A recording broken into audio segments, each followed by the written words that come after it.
Although we have been studying the different branches of the U.S.'s government, today we will learn about the judicial branch.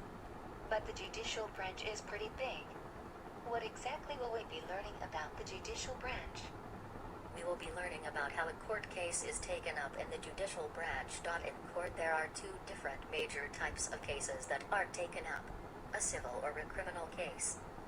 A criminal case is where a person is accused of committing a crime, and a civil case is when two people have a disagreement.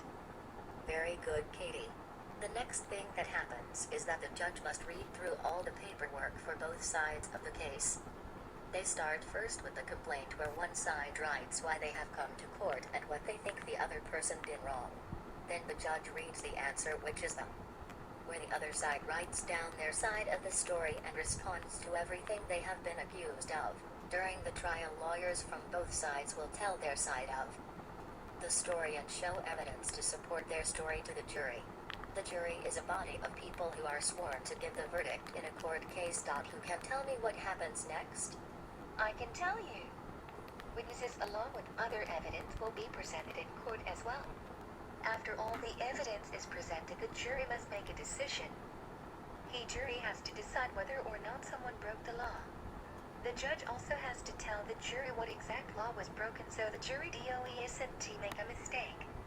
If the losing side of the case is not happy with the verdict, they can appeal the case. There are no trials for the Court of Appeals. The Court of Appeals is only for cases that have already been through a trial and gotten a verdict. If the losing of the Court of Appeals still isn't happy, they can take it up one more level to the Supreme Court. The Supreme Court is the highest court in the country. The judges, justices on the Supreme Court, and there is only 9 of them. I read somewhere that they are all handpicked by the President and voted on by the Senate. This is very true, Katie.